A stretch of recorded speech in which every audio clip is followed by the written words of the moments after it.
MA की degree बताते हैं उसी पीरियड की बताते हैं, बीए और एमए की। तो मेरे से ज्यादा कौन जानेगा कि यूनिवर्सिटी के अंदर मोदी था कि नहीं। प्रधानमंत्री जी की बीए की और एमए की दोनों डिग्रियां सार्वजनिक करना चाहता हूं। प्रधानमंत्री जी ने दिल्ली विश्वविद्यालय से बैचलर ऑफ आर्ट्स की डिग्री प्राप्त की है। मैंने जितनी डिग्रियां पास की वो सारी हस्तलिखित है, क्योंकि उस जमाने में हाथ से डिग्री लिखी जाती थी। तो फिर नरेंद्र मोदी की डिग्री टाइप डिग्री कहां से आ गई? पूछिए इनसे ये पूछिए कि जब टाइप भी कराना था तो निकम्मो कम से कम सोच तो लेते। जो फॉन्ट टाइपिंग का कंप्यूटर पे फॉन्ट अभी हिंदुस्तान में दुनिया में आया भी नहीं था, वो डिग्री उस फॉन्ट में टाइप करके उनको दी गई। जिसको मर्जी उठा के बंद करते हैं, हर विरोध की आवाज को दबाने की कोशिश करते हैं और जेल का रास्ता दिखाते हैं। मैं आज इस पोडियम से मिस्टर मोदी आपको, आपकी आरएसएस को, आपके कोलीग्स को, आपकी आगे दुम हिलाने वालों को, सबको कहना चाहती हूं, कम्युनिस्ट ना कभी डरा था ना कभी डरेगा। तुम जेल दिखाओ, डंडा दिखाओ, लाठी दिखाओ, गोली दिखाओ, हम नहीं डरते हैं, क्योंकि हमने अंग्रेजों की गोलियां सही है, हमने शहादतें दी हैं, इस मुल्क को आजाद कराया है, और तुम लोगों ने केवल दलाली की है। और कॉमरेड्स और साथियों और जो आम नागरिक आए हो, याद रखो, इस तरीके के फांसीवादी नाजीवादी लोग जब तक सत्ता होती है तब तक अपने को ताकतवर समझते हैं और उस सत्ता का प्रयोग करते हैं। जिस दिन सत्ता से हाथ चली जाती है तो क्या करते हैं, मैं बताती हूं आपको। मैं दिल्ली विश्वविद्यालय में पढ़ती थी, इमरजेंसी का पीरियड लगा तो बहुत सारी जगह पे धोबी बोलते थे, अरे ये निकरें पड़ी हैं, प्रेस होने को आई थी, कोई लेके नहीं जा रहा। आरएसएस के लोग अपनी निकर तक नहीं लेने गए, कायर लोग, कि पता ना लग जाए कि राष्ट्रीय स्वयं सेवक संघ के लोग हैं। और तो और ये भी मैं जाते जाते आपको बता देना चाहती हूँ साथियों, रामेंद्र जी ने जब झूठ की बात कही तो मुझे तो झूठ बताना ही चाहिए उसका।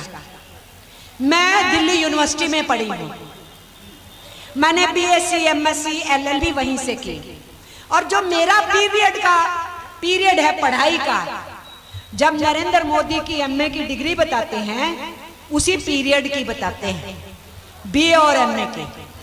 तो मेरे से ज्यादा कौन जानेगा कि यूनिवर्सिटी के अंदर मोदी था कि नहीं। अरुण जेटली तो मेरे कुलीग थे, विजय गोयल मेरे कुलीग थे, ये सब तो मेरे साथ ही पढ़ते थे, ये एबीवीपी में थे, मैं ऑल इंडिया स्टूडेंट फेडरेशन करती थी। मैं सभी एनएसवाई के, एबीवीपी के, एसवाईएस समाजवादी युवजन सभा के, एसएफआई के, आईएसएफ के सब नेताओं को जानती थी और जानती हूँ जो अलग अलग जगहों पे नेतृत्व कर रहे हैं। मैंने जितनी डिग्रियां पास की वो सारी हस्तलिखित है, क्योंकि उस जमाने में हाथ से डिग्री लिखी जाती थी।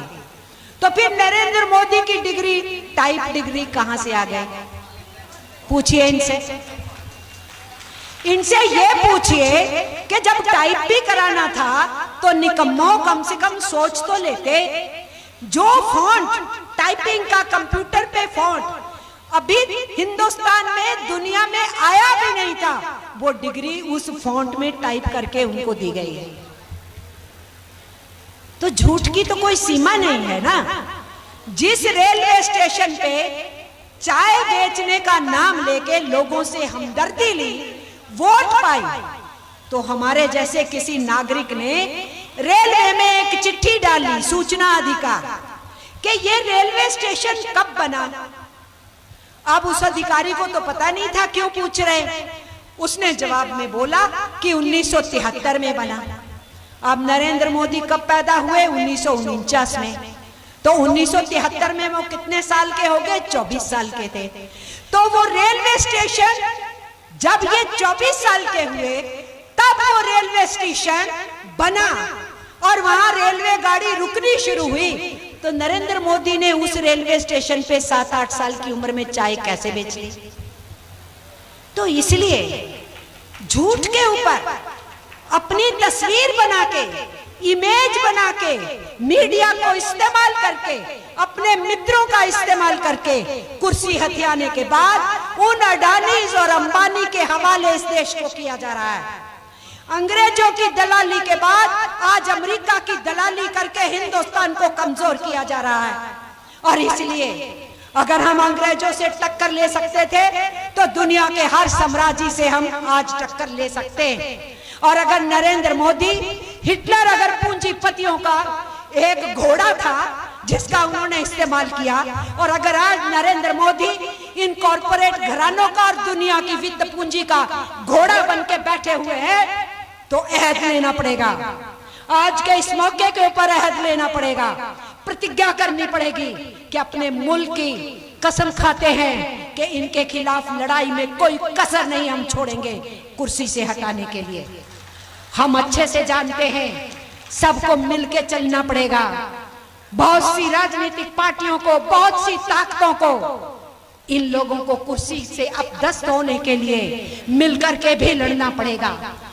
लेकिन कम्युनिस्ट पार्टी ने अगर अपने रोल को महत्वपूर्ण तरीके से निभाना है तो अपनी पार्टी को मजबूत करना जरूरी है, अपने जन संगठनों को मजबूत करना जरूरी है, ताकि साथ चल रहे संघर्षों को पूरी ताकत रहे। वो अगर ताकत इस देश में ऐसे आंदोलनों को देनी है, ऐसे जन संगठनों को आगे बढ़ाना है, तो उसके लिए जरूरी है कि कॉमरेड सत्यनारायण बाबू को याद कर रहे हैं तो हम ये कह सकें कि हाँ, खगड़िया के अंदर हम पार्टी को किसी भी तरीके से पीछे नहीं जाने देंगे। उनका नाम लेते हुए, संघर्षों को याद करते हुए यहाँ पार्टी को मजबूत करेंगे। बहुत से जिला सचिव यहाँ बैठे हुए हैं, यही अहद और यही कसम कम्युनिस्ट पार्टी को पूरा करने की वो अपने अपने जिला में लेंगे। बिहार हमारे हिंदुस्तान के अंदर कम्युनिस्ट पार्टी के कार्यकर्ताओं के लिए हमेशा प्राइड रहा है, गर्व रहा है। यहाँ से केवल बापू गांधी ने ही चंपारण से आंदोलन नहीं शुरू किया था, यहाँ से कम्युनिस्टों ने भी आंदोलन को मजबूती देते हुए आजादी से पहले और आजाद हिंदुस्तान में बहुत कुछ देश के लिए निर्मित करने के लिए अपनी कुर्बानियां का रास्ता दिखाया था। इसलिए आज हमारे लिए जरूरी है कि हम इस चीज को समझें, याद रखें हम इस चीज को कि दो लड़ाइयां हैं हमारे सामने। पहली बात जो हमको कह देनी चाहिए, बेबाक रहना चाहिए और इस बात को आगे बढ़ाना है, सब पार्टियों ने बढ़ाना है अपने देश के संविधान की तरफ मद्देनजर रखते हुए। और वो है, ये मुल्क हमारा सबका है। हम हिंदू हैं, मुसलमान हैं, सिख है, ईसाई है कि बौद्ध है कि जैनी है, आस्तिक है कि नास्तिक है, तुम कौन होते हो हमें बताने वाले? हम अपनी इबादत कैसे करें, हम अपनी पूजा कैसे करें, हम गुरुद्वारे में मत्था कैसे टेके, हम चर्च जाएं कि नहीं जाए, ये कहना होगा, ये हमें कहना होगा। तुम कौन होते हो बताने वाले? हम क्या खाएंगे और क्या नहीं खाएंगे, हम क्या पिएंगे और क्या नहीं पिएंगे, हम क्या पहनेंगे और क्या नहीं पहनेंगे, तुमको किसने ये अधिकार दिया? हमारा संविधान देश का हमें अधिकार देता है सब।